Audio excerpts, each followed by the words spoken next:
Hi guys, here we are today at Morgan & Wacker BMW for the brand new S1000RR launch. Very exciting. I do believe it's the top of the range M series, but it is undercover, so we'll have to wait and see. Alright, let's go inside and check this thing out.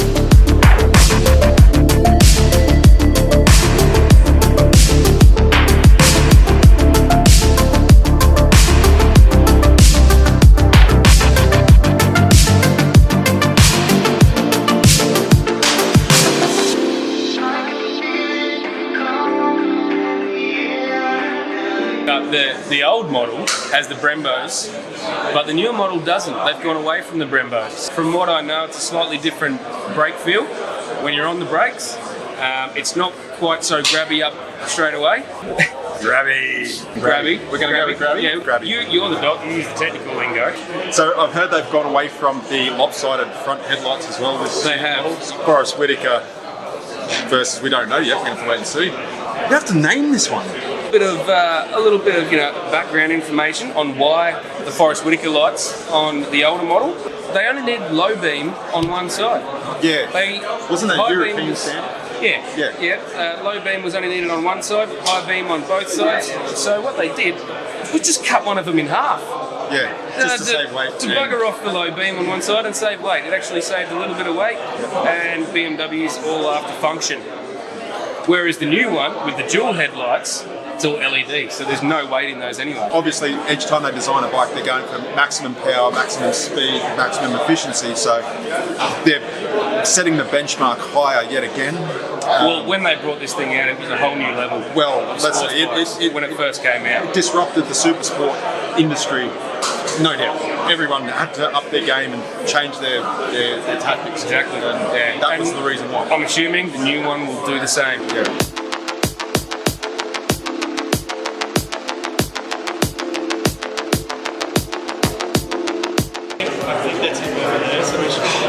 That's Cam Donald. That is a little bit exciting now. I've remembered he's here and now I've seen him. Cameron Donald. Let's be professional. Scotty, yeah, go get your autograph done. But what am I going to get it on? Shoes. Nah, because these are my business shoes. Oh yeah, that'll work. Yeah. You're going to get me some new glasses so then I can put these on the shelf?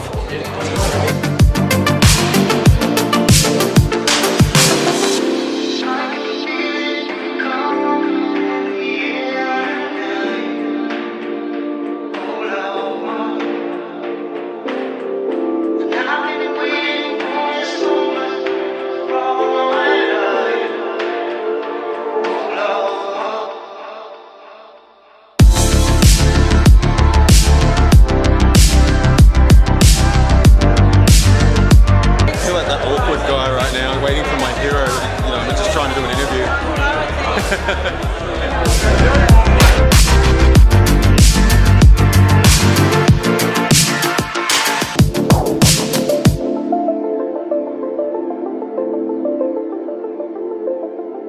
We're here with Cam Donald, TT rider, at the BMW S1000RR launch for the new 2019 model. Cam, I've got to say it looks amazing.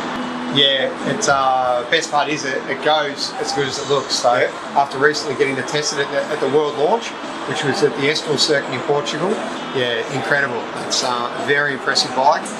The previous RR is still the segment leader as far as production superbikes go, and this one is another step ahead of that. So quite amazing, really. Right. What differences stand out the most between the 2018 and the 2019 model for you? For me, the big steps forward were the chassis and the engine. I'd say chassis first, the new flex frame.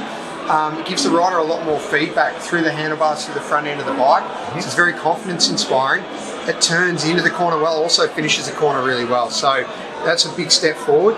The other one was good, but this one really is great the way it steers. So that was a big improvement. And now with the shift cam technology, the engine's not only got more power, but most important, it's got a lot more power down low and in the mid-range, which is where you spend the bulk of your time on the street, and then where you want your acceleration off the corner. So it's got a much more broad power spread. So, the two go together to make a much better motorcycle. You also mentioned earlier on the reveal that they've introduced a variable valve timing of some sort. Yeah, so that's what they call shift cam technology. Yeah. That was first released at BMW on the 1250 on the adventure bike. Yeah. So essentially the inlet cam has got 2 sets of cam lobes and a geared system, and at 9,000 RPM it shifts.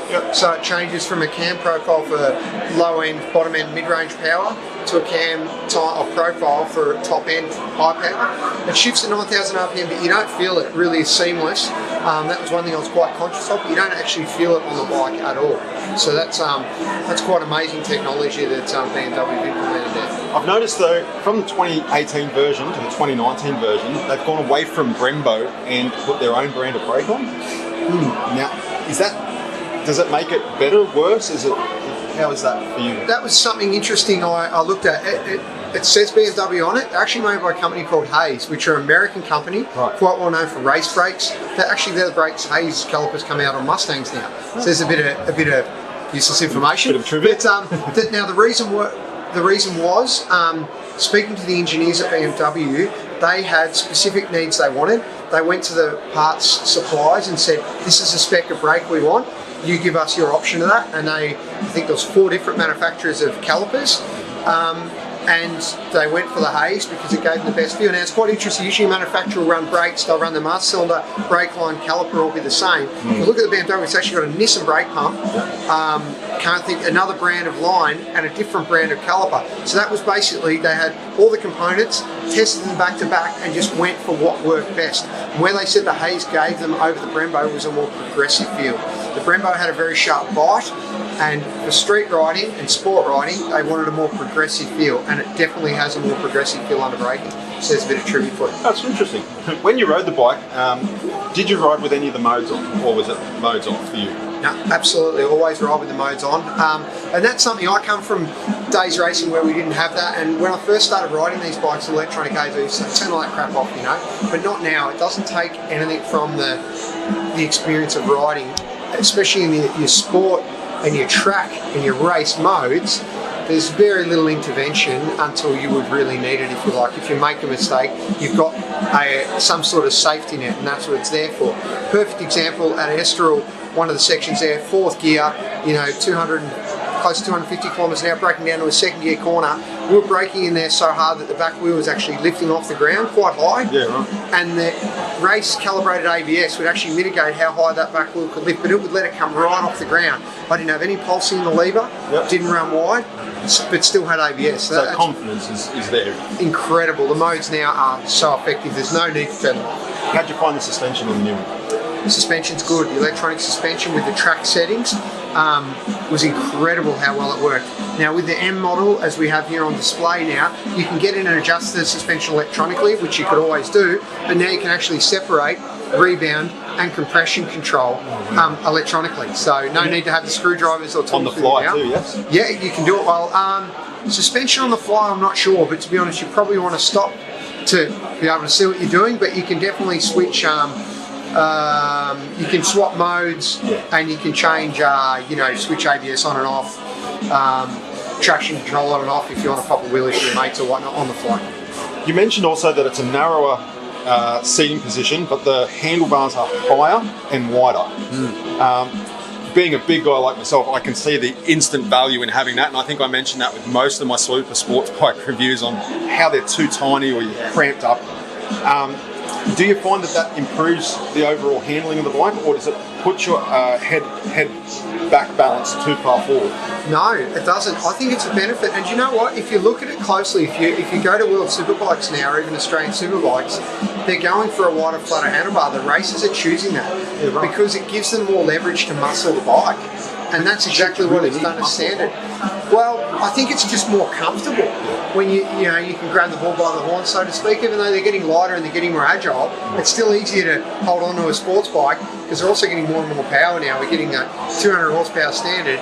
You want to be able to hold on. So I feel much more comfortable, and I know when I would jump on years ago racing, the first thing I do with the production bike from standard is open the handlebars up, and now it's already done. So I think it's both practical and also it serves a purpose. Well, while I've got you here, I'll ask a bit about your days in TT.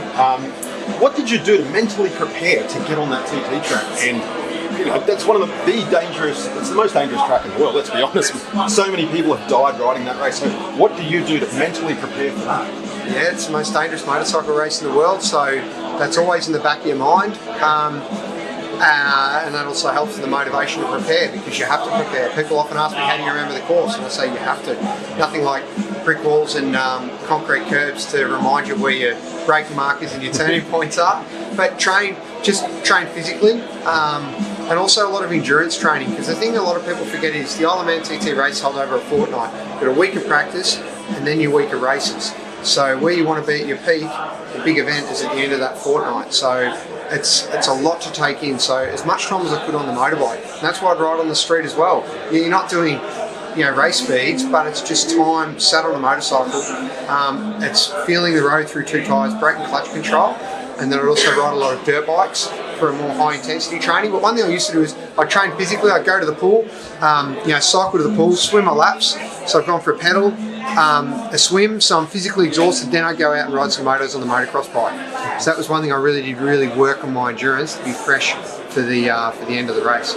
Who was your hero? Who was that one guy that when you looked at TT, you're like, oh, I want to be like that? Well, my heroes are more short circuit before I went to the TT. I really looked up to, Aaron Slight was always a hero of mine, Superbikes, Simon Crafer in MotoGP. But at the TT, I guess, in the era I went there, I looked at John McGuinness, because he just was so quick, and no matter how quick the other guys went, he would go quicker again. So John McGuinness and Bruce Anstey, which, Bruce ended up being a teammate of mine, John's a very close friend, so it's pretty cool that some of my heroes have ended up being my friends and race rivals, so that's pretty cool. But basically, when you break it down, anyone that's raced the TT, I hold a huge amount of respect for, because I know it's involved. Absolutely, I would too. What was your first bike? An RM50, little 1978 model, third hand-me-down. So it was my eldest brother, my middle brother, and then mine. Then it ended up with one of my cousins. So that's where it all started. And what's your dream bike? If you could have any bike in the world, what would you have? Unusually, I love the XR750 Harley Davidson, the flat tracker from back in the day, the original one, because I guess I grew up, the only VHS video we had in the house of bikes was on any Sunday, and I'd watch those guys riding flat trackers, and I grew up racing dirt track, so I love those flat trackers, I really do. I also do have a sort of spot for some of the early model HP2 Beamers as well, which are becoming more and more collective and more expensive. So all these bikes are things I'm thinking, why didn't I buy them 10 years ago? But there's still a lot of amazing bikes out there that are still, you can still track down. So that's a bit of a mission I got these days, to try to find some of those dream bikes. All right, well, I won't hold you up too much longer. Thanks very much for your time here today. Guys, you've heard it first here from Cam Donald, the TT rider, who has been here tonight introducing the new 2019 BMW S1000RR, and it looks amazing. So get on to the rest of the review, have a look through it, and we'll try and show you as much as we can. Cam Donald, thank you very much for your time. Pleasure, great to chat.